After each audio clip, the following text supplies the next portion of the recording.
नमस्कार दोस्तों, मैं योगेश बायोलॉजी विद योगेश में आपका स्वागत करता हूं। तो चलिए, जैसा कि आप लोगों को पता है, केवीएस की जो डिटेल्ड नोटिफिकेशन है और साथ में केवीएस के रिगार्डिंग जो भी सिलेबस हैं वो अपलोड कर दिए गए हैं। तो आज हम इस वीडियो के माध्यम से केवीएस का जो पीजीटी का बायोलॉजी का होल सिलेबस यानी कि डिटेल्ड सिलेबस के बारे में हम यहाँ डिस्कशन करेंगे। क्या क्या इस सिलेबस में रखा हुआ है और कहाँ कहाँ से हमें इनको तैयार करना है। तो चलिए हम देखते हैं। ये देखिए, ये ऑफिशियल जो डिटेल्ड नोटिफिकेशन आया है वहाँ से मैंने इस सिलेबस वाले नोटिफिकेशन को डाउनलोड किया है।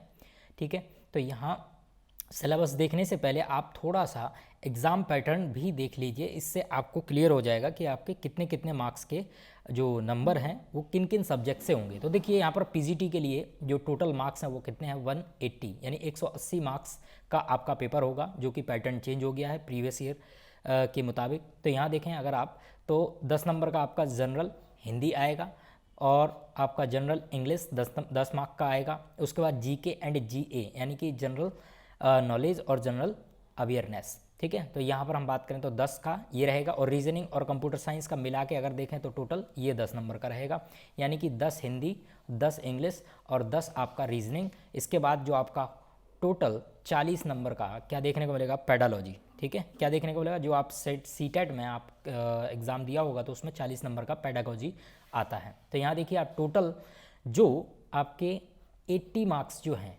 ये जो 80 मार्क्स हैं ये लगभग ओवरऑल पीआरटी और टीजीटी में ये कैसे हैं, टीजीटी में और पीआरटी में ये कैसे हैं, कॉमन है। इसके बाद अगर हम बात करें सब्जेक्टिव पेपर की, ठीक है, जो सब्जेक्ट कंसर्न सब्जेक्ट है, यानी कि यहाँ पर हम बायोलॉजी के रिगार्डिंग बात कर रहे हैं, तो जो 100 मार्क्स हैं ये आपके टोटल किसके होंगे, सब्जेक्टिव यानी कि बायोलॉजी के, जिसमें आपका 100 मार्क्स में से आपका 50 जूलॉजी का रहेगा और 50 बॉटनी का रहेगा। ठीक है, तो 80 मार्क्स हो गया आपका, ये कॉमन है, ये कॉमन पेपर है। ये अगर आप देखेंगे तो यही आपका पीआरटी में भी देखने को मिल जाएगा, यही आपको टीजीटी में भी देखने को मिल जाएगा कॉमन, और यही आपको पीजीटी में भी कॉमन देखने को मिल जाएगा 80 मार्क्स का। ठीक है, इसके बाद जो हम सब्जेक्टिव पेपर यानी कि बायोलॉजी की रिगार्डिंग अगर बात करें तो यहाँ पर आपको 100 मार्क्स यानी 100 मार्क्स का आपका क्वेश्चन पेपर देखने को मिलेगा बायोलॉजी का। ठीक है, तो जिसमें आपके 50 मार्क्स जूलॉजी, 50 मार्क्स बॉटनी के होंगे, यानी कि 50-50 वेटेज है।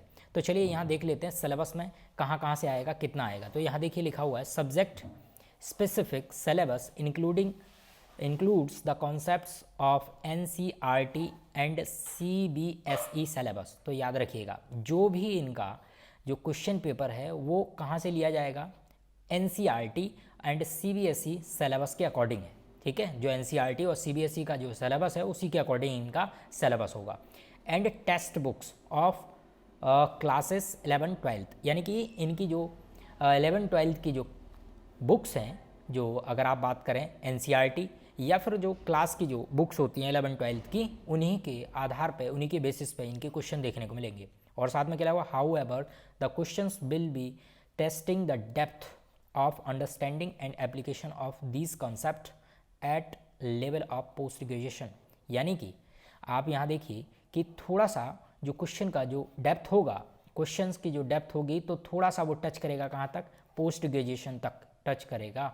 यानी कि पीजीटी का तो एग्ज़ाम है ही, तो पीजीटी की ऑब्वियस सी बात है कि पोस्ट ग्रेजुएशन लेवल तक के क्वेश्चन भी आपको डेप्थ में देखने को मिलेंगे। ठीक है, तो आपको एक बात यहाँ पर समझ लेना है कि आपको NCERT तो बिल्कुल पूरा कंप्लीट करना ही है। ठीक है, तो चलिए अब यहाँ सिलेबस की बात करते हैं। तो देखिए फर्स्ट जो टॉपिक है ये है लिविंग वर्ल्ड।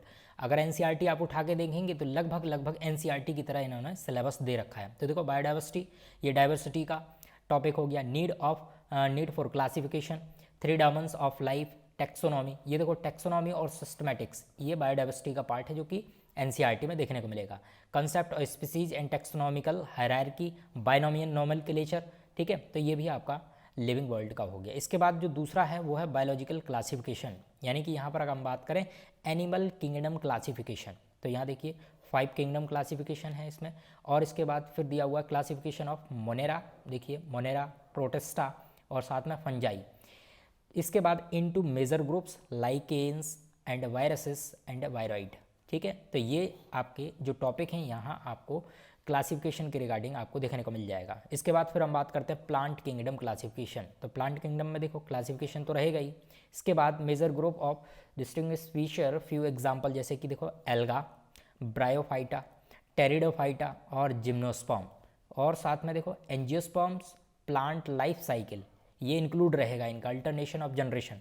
ये आपको algae, bryophyta, pteridophyta, gymnosperm, angiosperm के बारे में आपको लाइफ साइकिल और अल्टरनेशन ऑफ जनरेशन अच्छे से तैयार करना है। इसके बाद फिर हम बात करते हैं एनिमल किंगडम क्लासिफिकेशन की। तो यहाँ देखिए एनिमल किंगडम क्लासिफिकेशन में इन्होंने क्या लिया हुआ है, classification of animals non chordate, ठीक है, नॉन कॉर्डेट देखना है, to phyla level and chordates up to class level at few example each. देखो नॉन कॉर्डेट और आपका कॉर्डेट भी, ठीक है, ये एनिमल किंगडम क्लासिफिकेशन हो गया। इसके बाद फिर बात करते हैं मॉर्फोलॉजी ऑफ फ्लावरिंग प्लांट।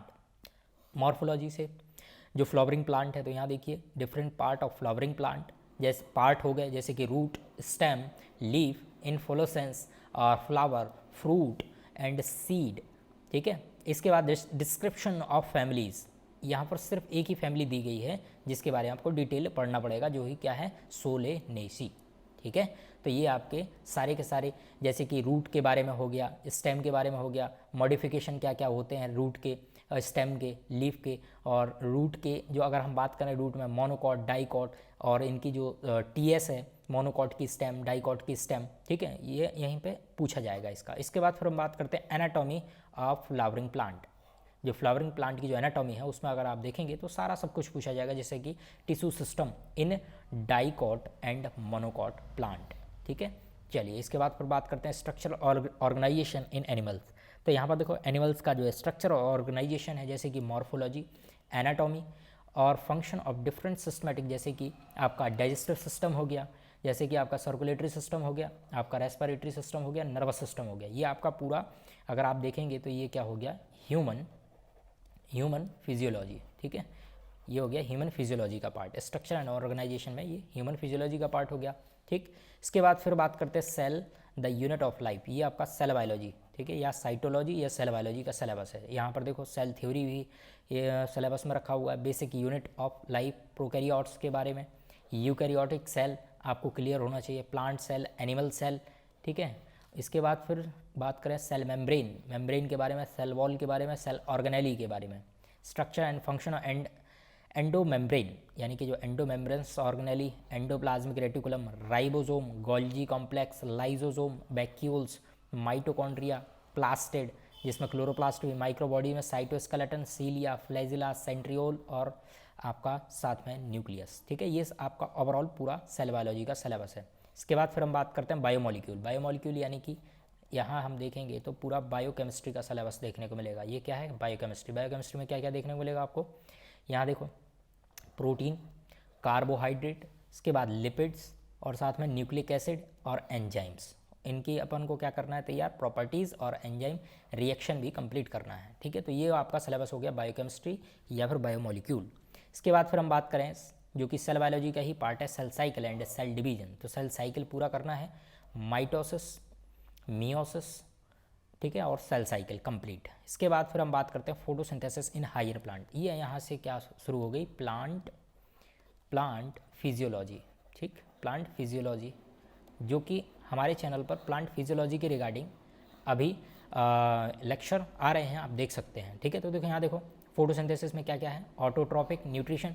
देखो फोटोसिंथेसिस का जो न्यूट्रिशन है वो यहाँ पर सिलेबस में दे रखा है, ठीक। इसके बाद फिर पिगमेंट, जो कि हमने अभी प्रीवियस लेक्चर ही पिगमेंट के बारे में लिया हुआ था, ठीक। इसके बाद फिर आता है आपका biosynthetic phase of photosynthesis, cyclic, non cyclic, ये साइक्लिक और नॉन साइक्लिक, फोटोफॉस्फोराइलेशन और कीमोऑस्मोटिक हाइपोथेसिस जिसमें एटीपी का जनरेशन होता है। इसके बाद C3 साइकिल, C4 साइकिल, और इसके बाद फोटोसिंथेटिक अफेक्टिंग फैक्टर जैसे कि लाइट हो गया, डार्कनेस हो गया, CO2 हो गया, इनके बेसिस पे। फिर इसके बाद बात करते हैं रेस्पिरेशन इन प्लांट, ये है सेलुलर रेस्पिरेशन इन प्लांट। तो यहाँ देखो सेलुलर रेस्पिरेशन में आपको क्या देखना है, ग्लाइकोलाइसिस, और साथ में आपको वो वाली ग्लाइकोलाइसिस भी देखनी है जिसमें एनाएरोबिक कंडीशन में होती है, जिसको हम कहते हैं फर्मेंटेशन। फिर उसके बाद TCA साइकिल, जिसको हम क्रेब साइकिल के नाम से भी जानते हैं, ठीक है, क्रेब साइकिल।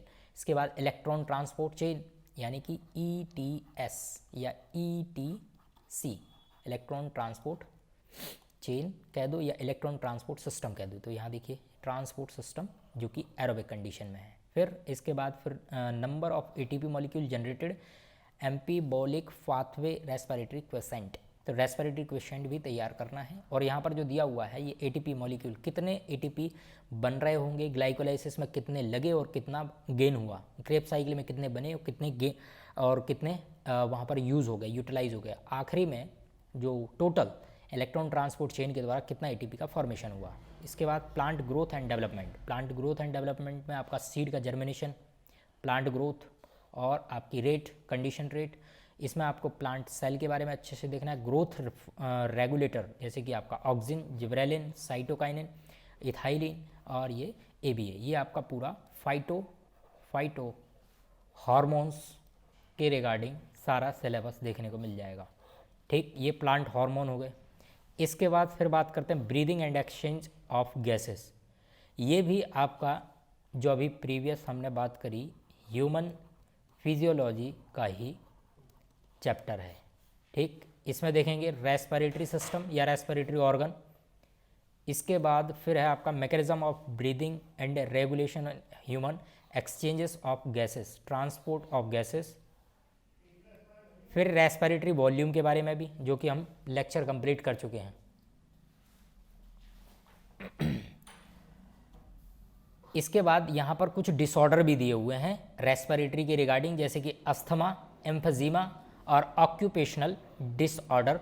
ये भी मैं अपने लेक्चर में ऑलरेडी दे चुका हूँ। तो चलिए इसके बाद ये देखो जो यहाँ पर ये जो दिया हुआ है सिलेबस ये वाला, यानी कि आप ये मान के चलिए ह्यूमन फिजियोलॉजी अच्छे से इनका आपको वेटेज देखने को मिल जाएगा। यहाँ से देखिए ब्रीदिंग एंड एक्सचेंज ऑफ और body fluid and circulatory system, यानी कि ये ब्लड सर्कुलेटरी सिस्टम का पार्ट है, ये एक्सक्रीटरी सिस्टम का पार्ट है।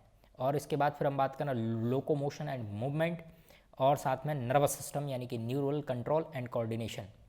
फिर इसके बाद केमिकल कोऑर्डिनेशन एंड इंटीग्रेशन, जिसमें आपका पूरा सारा का सारा अगर हम बात करें हार्मोन्स, ठीक, हार्मोन्स के रिगार्डिंग आपको देखने को मिल जाएगा। फिर इसके बाद यानी कि ये जो वेटेज है ये पूरा ह्यूमन फिजियोलॉजी का वेटेज है।